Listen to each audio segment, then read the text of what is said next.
Makasih Pak Tian. Berikutnya kita akan dengarkan dari yang akan membahas Tritunggal dari Yohanes 1 ayat 1. Silakan Pak. Oke, terima kasih pada semua pembicara yang telah terdahulu. Pada kesempatan ini saya ingin membahas Tritunggal di dalam Yohanes pasal 1 ayat 1, tapi saya hanya fokus di dalam membahas perbedaan Bapa dan Logos atau firman itu. Saya akan membacakan teksnya. Pada mulanya adalah firman, firman itu bersama-sama dengan Allah, dan firman itu adalah Allah. Bahasa Yunani, en arche en hologos, kain hologos en proston theon, kain theos en hologos. Nah, seringkali ada banyak sekali orang yang menggunakan ini, baik yang sesat maupun yang tidak sesat, baik yang Sabellianisme, Jesus only, ya, Oneness Pentakostalisme, dan Tritunggal banyak menggunakan ayat ini untuk membuktikan kealahan Yesus, ya, untuk membuktikan kealahan Yesus dan membuktikan bahwa iman Kristen itu benar, ya, terhadap orang lain atau terhadap para orang yang menanyakan iman Kristen. Nah, secara sederhana kita bisa menyimpulkan ada banyak sekali produk teologi yang muncul melalui ayat ini, ya. Ada banyak sekali produk teologi yang ada banyak sekali produk teologi yang muncul melalui ayat Yohanes 1 ayat 1. Pertama, mereka berkata bahwa firman itu atau logos itu setara dengan theos, ya. Bukan hanya setara secara keberadaan hakikat yang supranatural, tapi setara dengan kepribadian. Jadi akhirnya mereka menyimpulkan bahwa Bapa itu adalah firman itu. Ya, Bapa itu adalah firman itu. Karena mereka beranggapan bahwa firman itu atau Allah itu, ya, Yesus itu, ya, melalui Yohanes pasal 1 ayat 1 ini. Nah, sedangkan kita yang percaya Tritunggal percaya bahwa theos dan logos berbeda sebagai pribadi dan sama di dalam hakikat. Nah, jadi karena kesimpulannya seperti demikian, mengatakan bahwa firman, ya, dan Allah setara, maka Allah itu atau theos yang di sini, yang di dalam Yohanes 1 ayat 1 itu adalah logos itu, adalah Yahweh itu. Artinya bahwa Bapa dan Anak itu satu hakikat, satu pribadi di dalam Yahweh itu. Nah, sehingga memunculkan bidat-bidat seperti Sabellianisme, Jesus only, dan paham sesat lainnya. Nah, kesimpulan yang demikian adalah kesimpulan yang salah dan menyesatkan. Karena modal kita bukan hanya membuktikan Yesus sebagai Allah, tetapi juga bisa membedakan Yesus atau firman itu adalah pribadi yang berbeda dengan theos yang di sini. Dengan theos, artinya theos yang di sini adalah theos yang merupakan pribadi pertama dari Allah Tritunggal, bukan sebagai hakikat, ya, bukan sebagai hakikat. Memang istilah theos atau Yahweh itu tidak bisa dilepaskan dari hakikatnya sebagai Allah, ya, sebagai Yahweh itu sendiri. Tapi seringkali dalam perjanjian lama Yahweh itu mewujudkan diri sebagai Bapa gitu, ya. Nah, jadi saya akan mengingatkan bahwa orang Kristen yang menolak doktrin Allah Tritunggal bukan hanya menolak doktrin Allah Tritunggal, bukan hanya menolak kata-kata itu, tapi menolak esensi di dalam itu atau perbedaan-perbedaan dalam itu, bahwa Bapa bukan Roh Kudus bukan Bapa. Menolak itu sama saja mengatakan bahwa saya tidak percaya Yesus yang ada di dalam Alkitab. Artinya dia percaya Yesus yang lain. Karena Yesus yang ada di dalam Alkitab bukan Yesus yang demikian. Yesus yang ada di dalam Alkitab adalah Yesus yang berbeda dengan Bapa, Yesus yang berbeda dengan Roh Kudus. Jadi menolak Tritunggal dalam formula ini adalah menolak keselamatan itu sendiri. Artinya bukan Yesus yang benar yang dia sembah, gitu. Nah, jadi ada banyak istilah seperti yang saya katakan tadi, bahwa istilah Yahweh hanya dipahami sebagai nama Bapa. Nah, ini mereka yang sesat itu. Mereka berkata bahwa Yahweh itu hanya nama Bapa, gitu. Jadi kalau di sini di ayat 1 ini dia berkata bahwa Theos itu Logos, artinya bahwa Theos itu adalah Logos itu. Theos dan Logos itu satu pribadi gitu, satu hakikat gitu. Nah, cuma 3 manifestasi gitu. Jadi tidak ada perbedaan menurut orang-orang itu. Nah, Yahweh adalah Bapa dan Bapa adalah Yesus, ya. Yesus, ya, yang hakikatnya sama, yang pribadinya sama. Nah, dan lain sebagainya.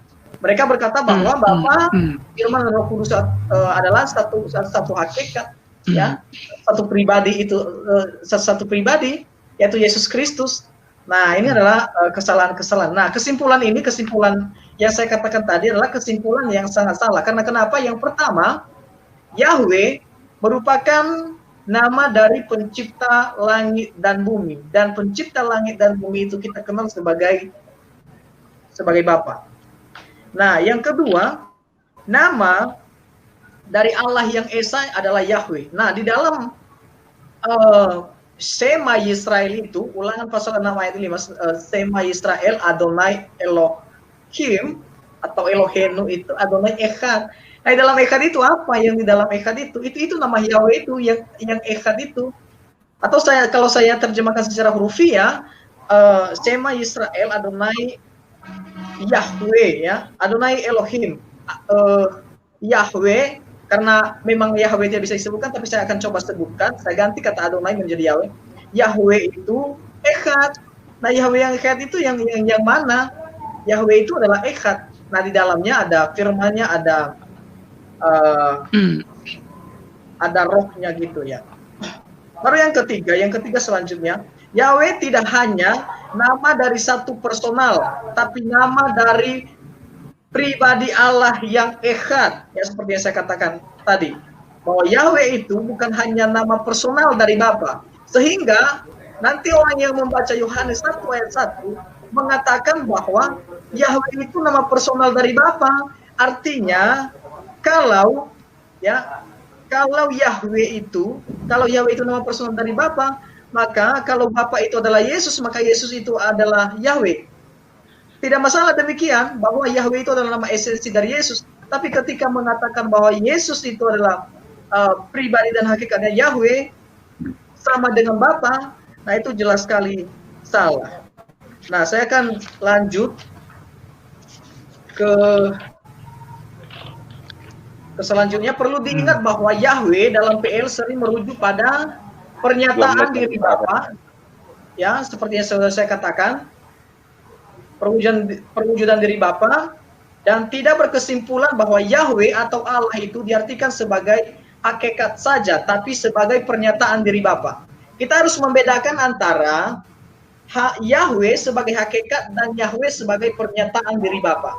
Nah, ini bisa diidentifikasi ketika kita memahami bahwa adanya kejamakan di dalam diri Allah. Dalam PL, Yahweh tidak hanya untuk menyatakan diri Bapa saja, juga menyatakan diri dalam firman-Nya, seperti Yeremia pasal 4, pasal 9 ayat 11, ya, pasal 13, dan 1 Samuel pasal 3 ayat 21.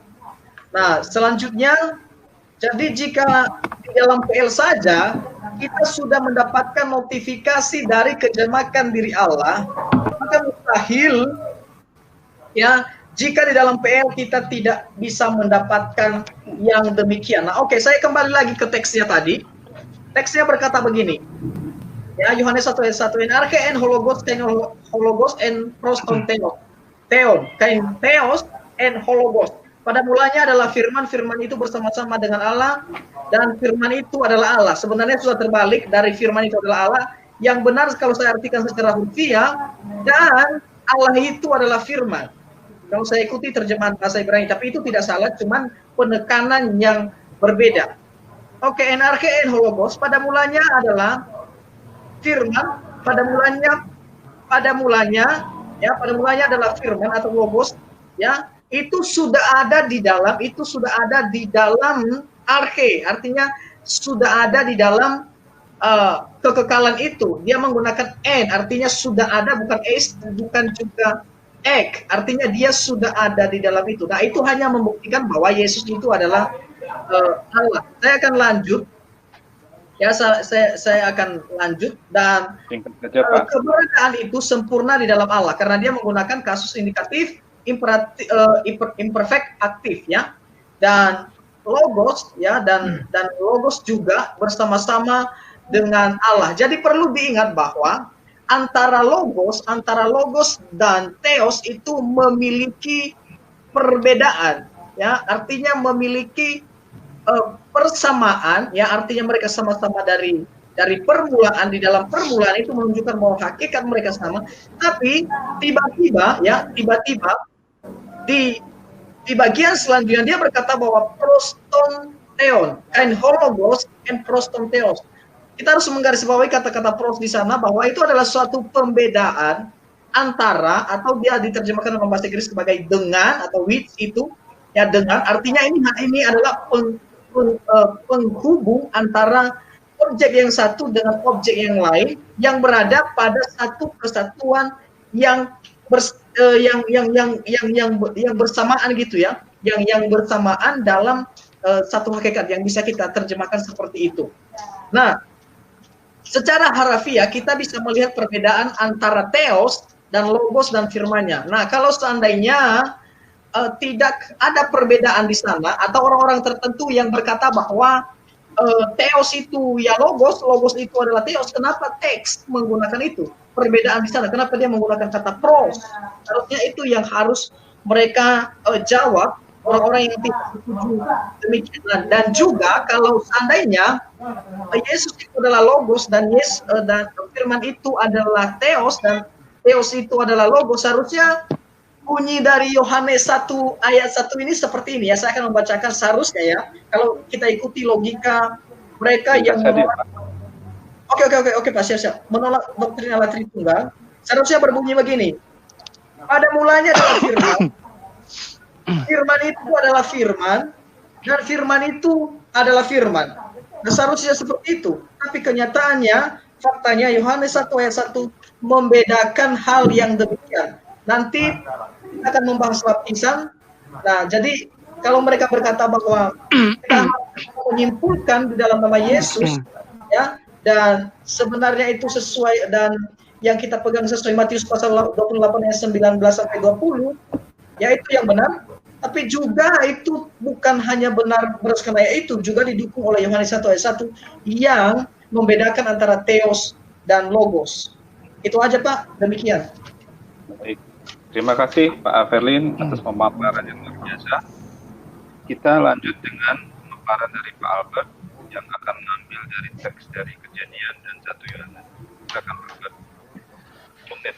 Baik, terima kasih Pak Patar. Terima kasih untuk ketiga pembicara yang sudah memaparkan materi tentang apa itu Tritunggal, definisi daripada Tritunggal, hakikat, terus pribadi apa itu.